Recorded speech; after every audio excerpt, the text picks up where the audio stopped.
going on, guys? Welcome back to another Movie Show Monday. Just me and Brett here. What's going on? I'm one of your hosts, Ashton. That's Brett. Christian is not here this week because he bailed on us. That's okay. We're going to continue the show no matter what. He'll be back next week. We'll hold him to it. But if you guys haven't been here before or never tuned in, where we just kind of go over the movie news from the last week and the box office results and any other topics that we find interesting. And we just let you guys know our opinions. So if you have a question that you want us to answer next week and you don't mind if we ramble for a couple minutes on it, go ahead and type it down in the comments. If we use it, we will put your name in the video. But let's go ahead and get started with the box office recap. So this week, Dungeons & Dragons rolled a crit 20 and killed the box office with $38.5 million domestically and $71.5 million globally. So not surprising. Already made over $100 million. I'm just kind of surprised, like how it's like how well it's outperforming John Wick. Honestly, with this being the fourth installment, which by the way is number 2. John Wick at $28.2 million. So it's already made $122 million so far, at least domestically. Then rounding it out, number 3 is His Only Son, which I've never even heard of. I didn't hear of it until today. From what I understand, it's like an Abraham, about Abraham and his son. Movie. But I never heard of it. But it made $5.5 million. And then Scream 6. With a budget of what? I don't know. Peanuts. Scream 6 made $5.3 million, and Creed 3, rounding up the top 5, made $5 million. I want to say, give a shout out to Creed 3 and Scream 6. They both exceeded, I think, expectations. Looks like Scream's about to cross the 100 million mark with a budget of like $2. So that's shout out to the Scream fans for going to see that movie. But I think Dungeons & Dragons, if you combine globally, just crushed any expectation. I think, like, Brett, do you think this bodes well for a sequel? Do you think this universe works with a sequel? I mean, I think so, because it was such a basic concept. Because like it felt like just like a regular Dungeons and Dragons quest. You know, you could pump out movie after movie just based off of the most basic quests. So I personally think that it will get a sequel, and it should get a sequel. And we'll talk about it when we talk about the review later, but I think it sets itself up for a sequel with certain scenes in the movie that I think they're planning to expand it, but we'll talk about that later. But John Wick, again, continues to kill it. I think that, though, this really does show you that, like, there is a place for more adventure fantasy movies that we've kind of had a hole for the last couple of years. If you think about it, we haven't had a Lord of the Rings movie, and we haven't had, like a Harry Potter movie, a good one at least, in a while. Yeah, it's been a while. I think because of that hole that's opened up, if you slip in Dungeons & Dragons and you put out a couple good ones, this could be a really interesting franchise to revisit and fill that fantasy hole that's not really being filled right now. I feel like that's what they tried to do with that Warcraft movie that came out some years ago, and because it flopped, they kind of shied away from it. But this was Paramount Pictures, wasn't it? Yes. Yeah. Okay. I think they did a good job. Oh yeah, I think they did a good job. But let us know what you guys think in the comments down below. Do you think Dungeons & Dragons, did super well at the box office this week? All considering, like, it didn't make $100 million domestically, but good $40 million domestically and $70+ million globally. That's a dang good weekend in my opinion. But let us know in the comments what you guys think. Yeah, but moving on to something trailer related, the Blue Beetle trailer just dropped. I personally, I've been a fan of Blue Beetle ever since I saw him in Batman: The Brave and the Bold. That kind of put me onto it. I really like the character. He was really underused in Young Justice. Yeah, if you ask me. But Ashton, what do you think about that trailer? You think that kind of hypes you up to see the movie? It does. I'll be honest. The visual effects is what was scaring me when I heard about the Blue Beetle movie. He looked like Deadpool. I'm not even gonna lie. But I was actually very surprised how good it looked, considering that we're in this like age of terrible CGI in movies. But I thought they killed the feel of him. It was a little too, like, the colors were a little too dark in certain scenes that I felt emulated like the Zack Snyder universe. And I wonder, the only two things I fear with this movie is it going to be a big CGI battle? And where does he fit in the new DCU? Because as we see with Shazam, people did not go see Shazam 2 because I think they felt like this is going nowhere in this new DC that James Gunn's building. Yeah. So is this Jaime Reyes going to hold over to the new DCEU that James Gunn and, these guys are building? I hope he does. Unless I guess the movie's terrible, and then you could just... I think, honestly, if I was James Gunn, I would look at this as like a test run to be in the DCEU, and so if it does really well, you'd be like, yeah, this is our big I really think that's just what he's doing with all of these movies that are coming out now. They're kind of just test runs to see, like, okay, we're gonna migrate this character over, we're gonna scrap this character, maybe recast that one. Oh yeah. But one thing I didn't like in the trailer, I just don't like how any non-Wonder Woman, Batman, or superhero movie, they always have to have a joke in there. Like, oh yeah, Batman, that guy, he's a loser. Or, Batman's a fascist. Yeah. It seems almost to me like these movies outside of the big three can't stand on their own without being like, hey, we're in the same universe as, Batman. Remember Batman, the cool guy? I also want to talk about it, and like, we can only base what we've seen off the trailer, but someone said, like, how many times they can remake the same movie over and over again? Because, like, it from the trailer, it does look like a very typical, like, kid down on his luck goes and finds this, like, superpower thing, powers him up, he has to get used to the power, and then he, probably saves the day as he learns it. I really think they should have gone the route, and bringing it back to Batman the Brave and the Bold, there was an episode about the original Blue Beetle and how he could never get the Blue Scarab to work for him. So he had to rely on his technology, and it ended up being inherited by Jaime Reyes. Instead of whatever this was in the trailer, looks like he stole it from a facility or something. Basically gets it, like, steals it. It reminds me of Venom almost. Remember when he broke into that facility? I really am disappointed if, like, I can't remember his name, Korg. What's his last name's Korg, right? Korg Industries. Is it? What is it? Oh yeah, Cord. Ted Cord. Cord Industries. I think from the trailer, I think this movie could benefit from like an older, like almost like Ant-Man 1. That's exactly what I was thinking. You bring in the previous person, and he kind of helps mold Jaime to like a hero. Maybe they're saving for the second one, but it looks like the movie that he might be dead.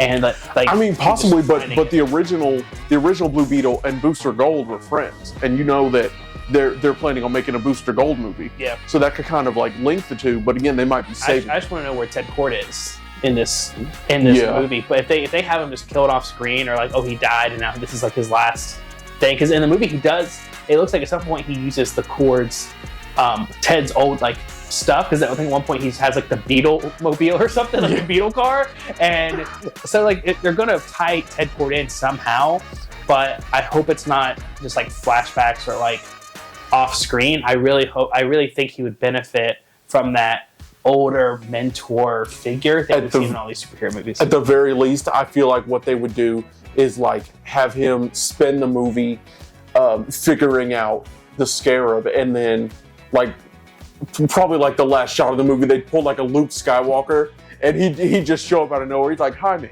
we need to talk. I'm Ted. Yeah. Yeah, but I think it does excite me. And all a trailer has to do is just take your excitement level wherever it is and just raise it a little bit. Like, that's all a trailer has to do, is get you a little more hyped for the movie. And it did that. It made me more hyped for the movie release, even if it was only by a little bit. but I want to see another trailer. I want to see who the villain is too. Yeah. They I don't think there's really ever like a consistent Blue Beetle villain. Yeah, and like he doesn't have a rogues gallery to pull from like Batman or Superman or Wonder Woman, or even the Flash. So I wonder who. Because they usually like will team up with a hero and fight their villain. And I don't like. I've read a lot of DC comics because I prefer DC comics over Marvel comics to read. But I never really read a whole lot of Blue Beetle stuff. But he was always like that guy that came in and teamed up with other people, or like Justice League stuff. Especially because he's almost like a Spider-Man character, to where like he's younger, so people don't want to like read his own adventures, but he shows up to like provide support. Yeah. And when he does show up, people really like he's him. Big like Teen Titans person. He'll come in and do the younger teams. But let us know what you guys think about the trailer. I think it was a good trailer, not great, but it at least got me a little excited for the movie. You know, what do you guys think? 1 out of 10, what would you rate it? Let us know in the comments below. Moving on to our third topic. This past week, Dungeons & Dragons came out, and it was a hit at the box office. It's already made over $100 million. It's only got a $150 million budget. Brett, you and I saw this movie with both of our significant others. Yep. What did you think about the Dungeons & Dragons movie? I think it was a good laugh. It really didn't try to take itself so seriously. Be like, this is a hardcore like fantasy movie. Like, this is a Lord of the Rings level storyline. Like the writers knew that this was supposed to be like a family movie, and I think they did really well in doing that. And going into the movie, I thought, oh, they jammed Chris Pine in here. That must mean that, you know, like the movie isn't great, and they needed someone with some star power to, you know, force a couple laughs out of. But he really wasn't the funniest person. Yeah, he really wasn't the funniest person in my opinion. He was funny. He gave me some laughs, but it was like character to character. I was laughing. There wasn't one person specifically that was like jammed in there. It felt very balanced. Yeah, because you know when you have that one person jammed in there, and they're like, "Hey, I'm the comedic character." Aquafina and everything she's in. Yes. Or Kevin Hart and everything he's in. Yeah, but again, I'm not really the biggest fan of like fantasy. I'll do like sci-fi, but not like medieval stuff. But that really held my attention. I really enjoyed it. Yeah. What about you? I love adventure fantasy, like Lord of the Rings, and so I was already like I was the demographic they were looking for when they made this movie. And I like Chris Pine as an actor, but I feel like Chris Pine is never in anything I like, if that makes sense. Like, I enjoy him, but I just feel like every time he's in a project, I just don't like the project. Like, he just never does it for me. But I think this is a good role for him. I liked the party they created. I felt like every character had an arc.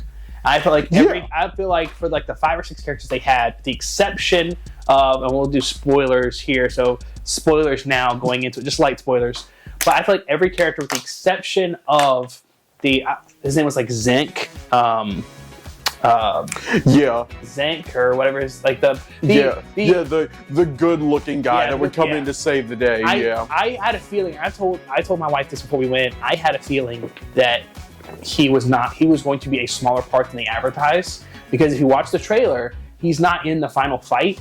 And so and he's not in the beginning either. So I figured he was going to be one of those characters that came in and then like left abruptly, and that's exactly what happened. He just came in, someone helped them with one thing, but they advertised him like he's a part of the group. He was like the Obi-Wan in A New Hope. He got him to the Death Star, then just died.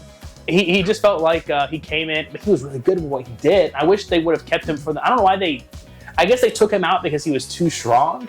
But I felt like that would have been an easy nerf. Just make him a little less perfect, and then you could have brought him into the I felt like there was no reason to remove him.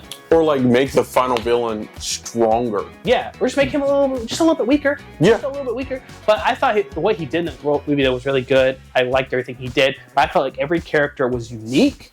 Every character felt important to the story. Every character had an arc. Every character felt very interesting, and like I felt you could have taken almost anyone except for maybe Chris Pine's character, I guess. But I would even say you could make his character. But I feel like you could take any of those characters, any of the 5 main ones, and you could have put them in their own movie and I would have been interested in any of their stories. So you've got like Holga and her whole stuff with her tribe. I thought was super interesting how she left her tribe. And Yeah. randomly had Bradley Cooper cameo in there, which was hilarious. Then you had all the stuff with the Harpers, with the main like Chris Pine character, and like his stuff being like a burglar. That was super interesting. Then you've got like the sorcerer character and like his like lineage. Then you've got like the girl who can transform from not Stranger Things, from It. Oh, she yeah. had a really interesting backstory, and that was a really good addition. the most interesting backstory though was definitely the good-looking guy who came in halfway. Like his backstory was super interesting, where he was like half undead, basically. Yeah. Like it was just like they were also like there's so much in this world that you could expand upon and you could do. And I thought they did a great job of balancing everything, which I thought was really hard. And it was so like you had such a great mix of people without just being like, oh, this guy's a troll. Look at him. That's his whole thing. He's a troll. But you know, like they each had a personality. Yes. Instead of like visually showing us that we're in this world, you know. It felt lived in. It felt the story, I feel like, could have been tweaked a little bit here and there. Like at some points, it felt a tad like, let's go get this item and then do this thing, and then like it felt very like side questy. Yeah, like let's do this thing, get this thing, get this thing. But also like the villains were very good. Like they had a good balance of the goofy villain and then like the serious villain. And I thought they played off very well, like that scene where she like sticks her finger in the cup, and I was like, that's a perfect balance of like she's playing it too serious and he's playing it too goofy. Those really worked for me. But yeah, I thought the movie, and like it had a great ending. I thought where it kind of capped everything off. So it's like but also left with a little bit like, hey, this could happen in the future.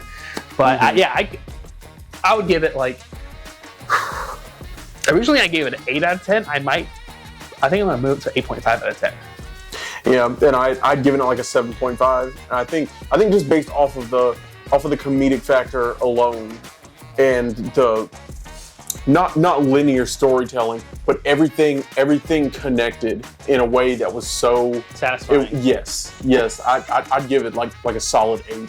Plus, like I told you just when it came out, I bumped up a whole score. Just because it's one of the funniest movies I saw this year, which is not saying too much because there's not been a lot of good comedies this year. But it's the only time this year that I've actually sat in the theater and laughed out loud multiple times. Like it was funnier than Cocaine Bear. Yeah, and you're right. It shouldn't have been, but it was because of like the way like the acting and like the way they delivered certain lines. But Cocaine Bear did not make me laugh, and I was really disappointed, and this made me laugh a couple Now, different Cocaine times. Bear did make me laugh. However, this had so many more opportunities to like jam a laugh in there. But yeah, you know, I think that's all I have to say from it. Yeah, but I mean, let us know what you guys think. Did you guys enjoy Dungeons and Dragons? Did you go see it this week? But hey, let us know in the comments what you guys think. What would you rate it out of 1 through 10? But moving on to our next topic. This is a full rumor. I don't like to address like straight up rumors, but this one was very interesting to me. And like it makes a lot of sense for the context. But for background, Blade they thought they found a director. They had a script, but then Mahershala Ali and Disney was like, this is horrible. So they rewrote the whole script, and like it got delayed. Yeah. And apparently now they're almost done with the new script, but the rumor is they've cut out Kit Harington's Black Knight from the movie completely, and all reference to the Eternals. Which, if this is true, I don't see a problem. If this is true, this will be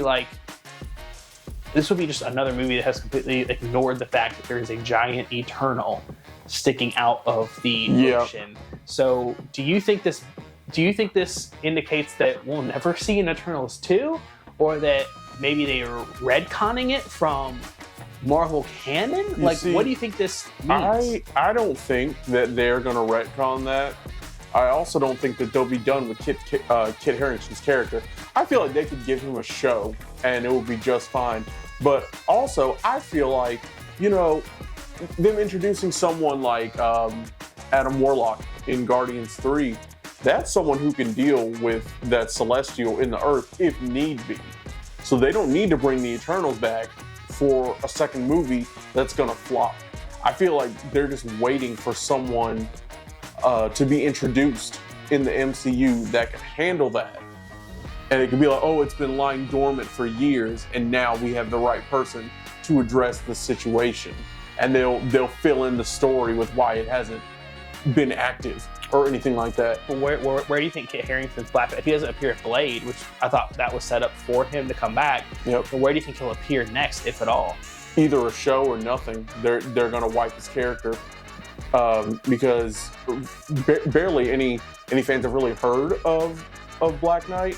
I'm not saying that like Kit Harington's a terrible actor and he doesn't deserve that role, but you know, they kind of did this thing where they set up for a small something that could happen. So instead of setting him up for this whole quest he's going to go on in his own movie, they set him up for, hey, there's a possibility you might be in this movie. And I think that honestly that was a smart decision because of what's happening now with the Blade script. But I mean, a Blade movie doesn't need Black Knight in it. I don't think it needs Black Knight. It would be tragic if he has to be let go from the project. But I'm sure he'll find his way back on screen eventually. I want at least a cameo, like an end credit scene if they don't have him in the movie. But I think this is just bad news for any Eternals fans. The two people that are out there that love Eternals, I think this is bad news for them because, like, we have had zero people acknowledge what's happened in Eternals, and I think we're getting dangerously close to Marvel just saying, yeah, that movie never happened.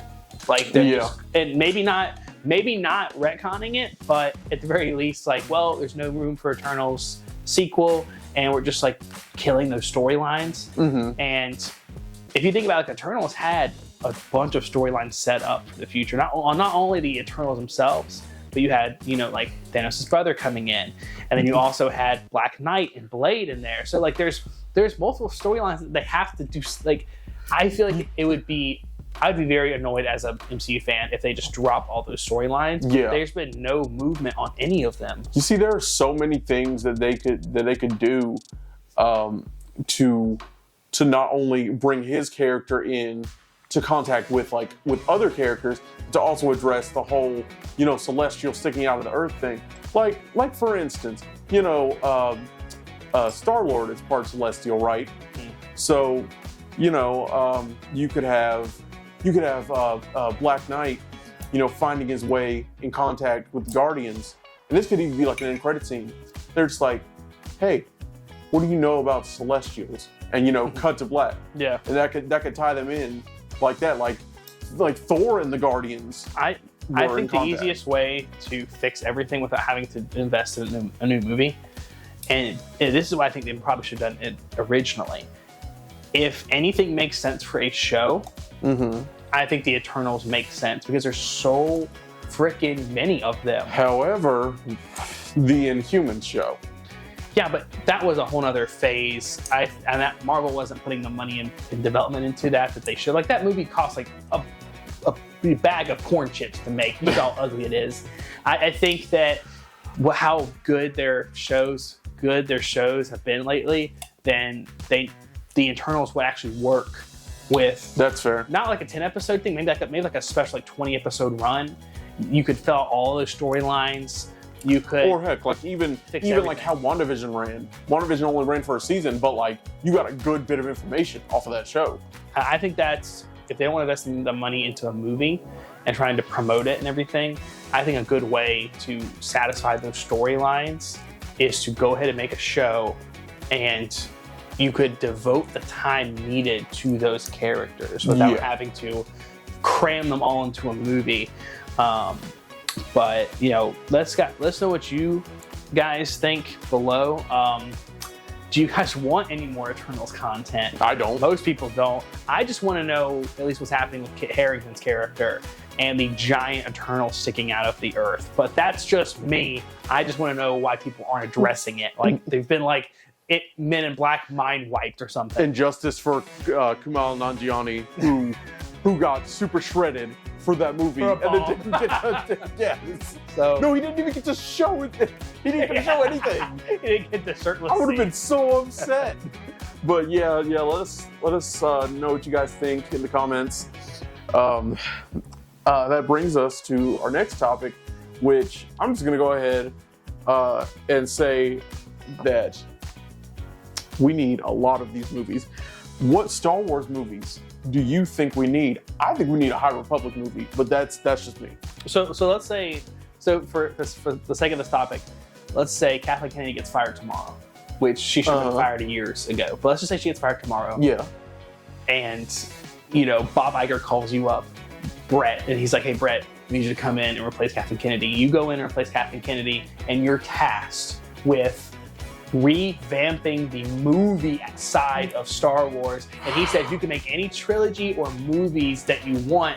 What do you do if you are now the president of the Lucasfilm division to revamp people's excitement for the movies? I wouldn't start with a trilogy or anything like that. As basic as it might sound, I'm going straight anthologies. Yoda, Mace Windu, not Obi-Wan. Maybe save that for later. I'm gonna say Plo Koon. Okay. Because those are three very underused characters. So you would just build off what's already established and try to build it out a little bit more? I wouldn't build off of it. I would just start with it and be like, hey, like here's some information for you guys that isn't, oh, Anakin Skywalker's the chosen one. Chew on it for 2.5 hours, you know? Like, I feel like any kind of trilogy that I would put out would be before the era of the modern Republic, because you've already seen with the prequels and the sequels, like what happens after the Empire rises and falls. There's not much you can do to build off of that except establish like a new superpower, like a new superpower. But so what you're saying is what you do is you would do a couple of anthology films, and to get people's excitement back, and then you would maybe do like another era of Star Wars. Like set way before. Yeah. Like when Yoda is maybe like 100 years old. See it when there were like thousands of Jedi, thousands of Sith. Oh, yeah. Maybe that whole fight the Sith had when they established like the rule of two and they all fought to kill each other. Something like that would be great. Because like you've already seen something like that, like with the Battle of Geonosis when you saw all the Jedi. Mm-hmm. It's just, give the people what they want. These heads of these movie studios that have been in charge since who knows when. They saw the original movies, but like throw it into the hands of people who, I hate to say like the younger audience, but people who know what their demographic wants. I'll tell you right now, I'll say what I would do. I would come in and I would say, we are no longer doing anything that is Skywalker related timeline. Like, that is in the past. Kill it, let it die. Yeah. Quoting Kylo Ren, I don't care, kill it. I would come in and I would say, look, I think a trilogy would fit really well, but because I don't think people are ready for another trilogy because they've had such crappy projects the last couple of years, I think what we could do is look at Visions and look how good and how people love Star Wars Visions. Star Wars Visions was great. You need to watch it on Disney Plus if you haven't seen it.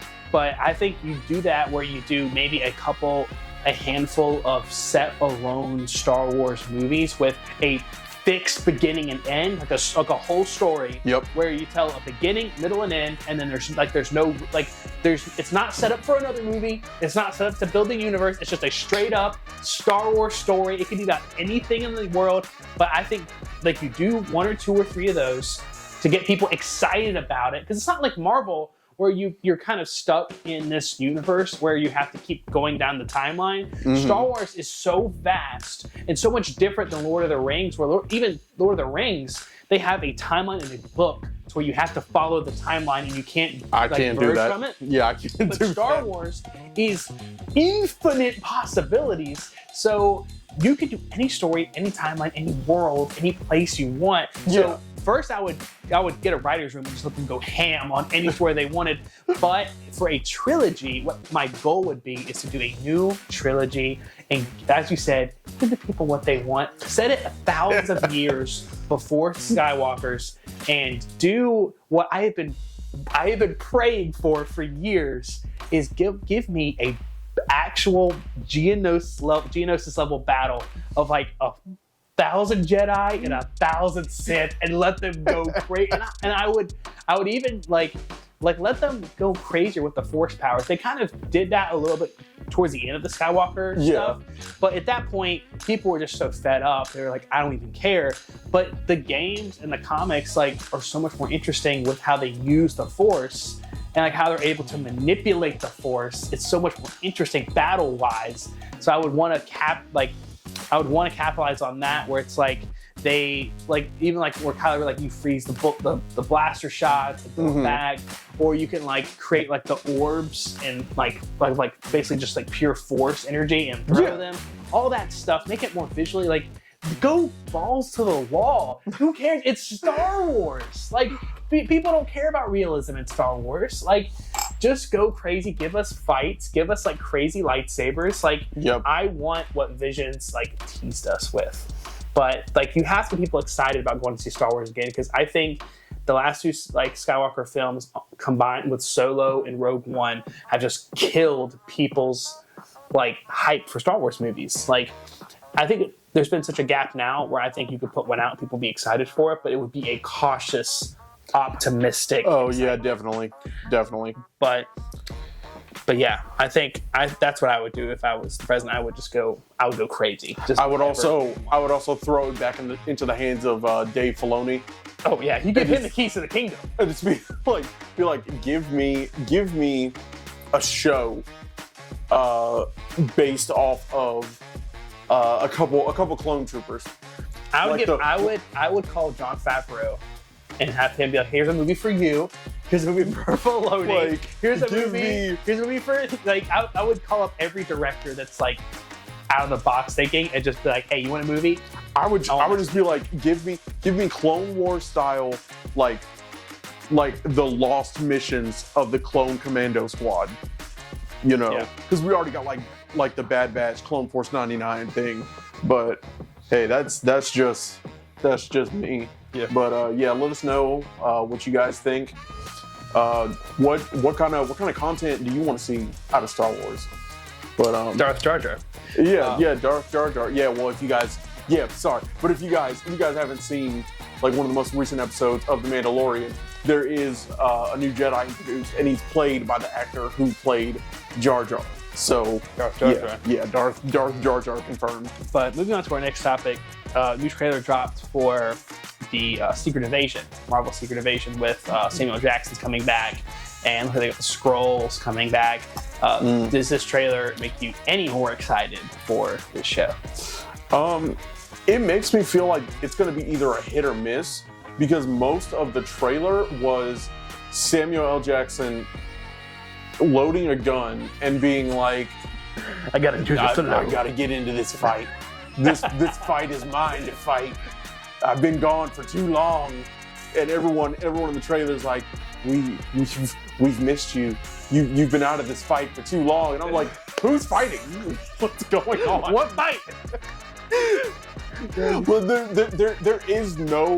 there is no context throughout any of this trailer. Like, no one knows what's going on. This is a real like She-Hulk kind of thing where you have to just watch it to understand what's going on. And it's really going to tie into the movies, because you know that it's going to tie into like Secret Wars further down the line.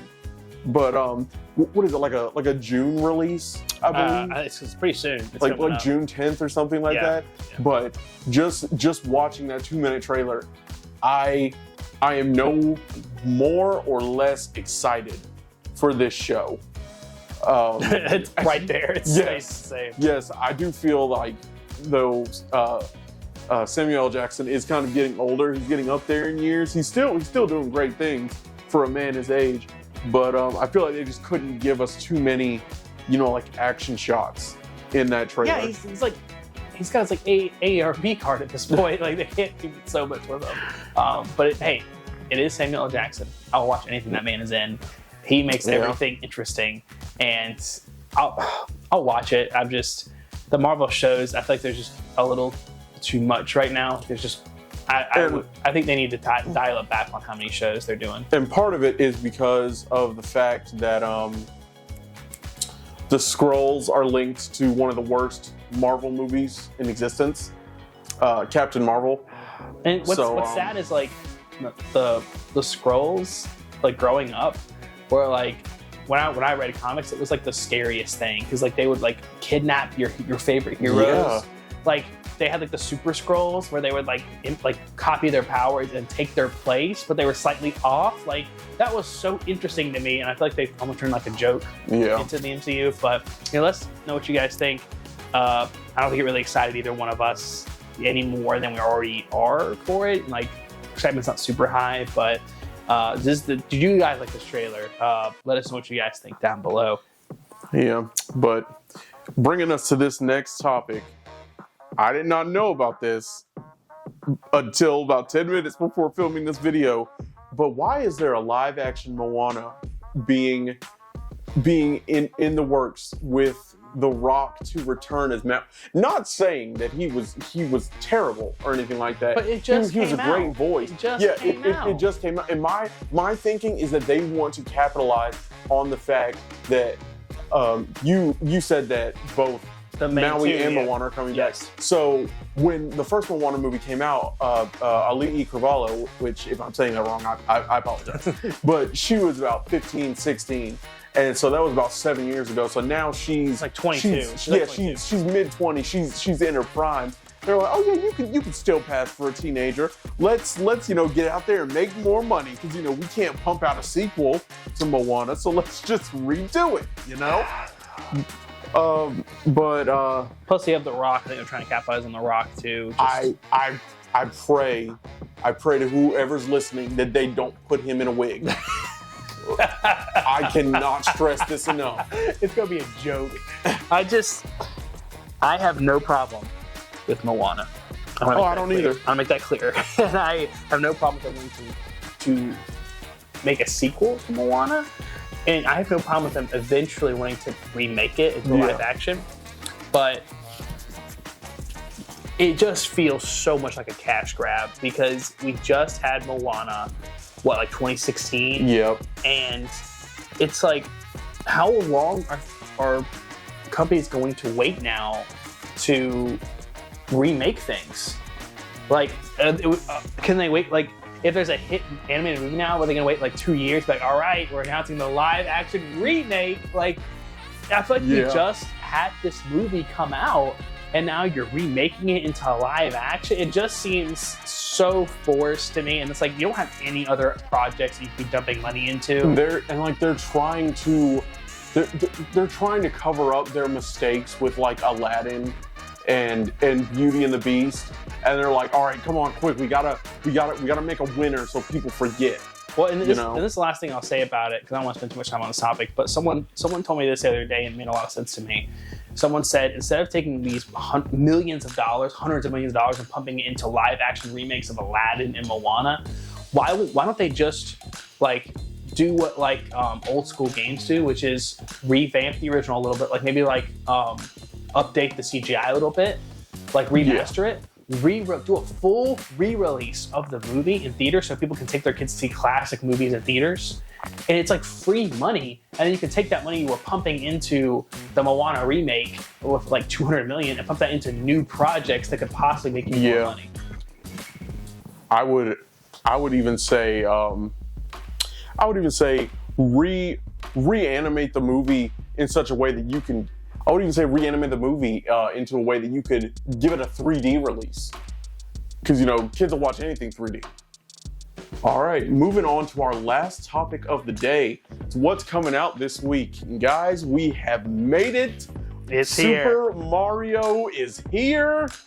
Oh my gosh, I believe we plan on seeing it tomorrow. AMC theaters usually do like an early movie release. They moved up the date to Wednesday, Yeah. but AMC always releases it a day before. So Yeah. now it's Tuesday. So let's go. It's game day. We are here. We're going to pregame for it. We're going to go and watch Mario.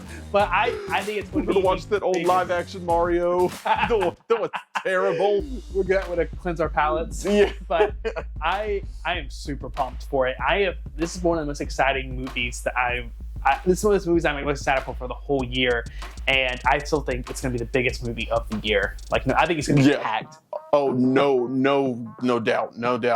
I completely have forgiven Illumination for casting Chris Pratt simply for like the fact that Jack Black makes up for it. Seth Rogen. I heard Seth Rogen do the laugh. Charlie Day. Yeah, Charlie Day. Oh my gosh. Even Keegan-Michael Key. I'm kind of excited for that. Yeah, my only trepidation, and again, the reviews have come out and they've said it's amazing, but my only trepidation is that it's only 90 minutes, but I'm fine with 90-minute movies, but when we saw 65, that was 90 minutes, and that felt way too short, and there was nothing going on in 65. Yeah. It was literally like just Adam Driver. There were like two characters. It was like Adam Driver heavy breathing for 90 minutes, and I was like, this is too short. But like a Super Mario movie we talked about this when we talked about the trailer. They've got so much going on in the trailer, like Donkey Kong, and like it looks like Luigi's Mansion, and it's like they might Mario even have Kart. like a Smash Bros thing Smash in there. Brothers. Like there's like so much stuff happening in this trailer. I'm afraid it's going to be like too much for 90 minutes. But if it works, it works. Yeah. But I'm willing to give it a shot. I am super excited. I just feel like they might be setting something up for a sequel. Oh, no doubt. Because they know that this is going to be so successful. You gave the Minions like 3 sequels. There are like 4 Despicable Me movies. Number 4 is coming out soon. There's like 12 Despicable Me movies and spinoffs, and this better get a sequel. Yes. Illumination loves to capitalize on their successes. And you have one of the most recognizable, if not the most recognizable video game character of all time. Yes, of all time. You got the big 3. It's Mario, Sonic, and I would say Pac-Man. But honestly. I feel like Mario is not only one of the most popular video game characters of all time. I think he's one of the most recognized characters in general around the world. Yeah. And so I think this movie's going to make big bucks globally and big bucks domestically. And I think everyone and their mother and their grandmother are going to come out and see this movie. But I am pumped. We're going to see it tomorrow. We're going to post our reaction from it right outside the theater. And I am already giddy to go see this movie. But hey, let us know what you guys think. Are you excited for the new Mario movie? If you're not, what's wrong with you? But just let us know. Are you guys going to see it this weekend? Because we're going to go see it on a Tuesday. Yep. Oh my gosh. I wish that there was like a Super Mario Kart promotional bucket.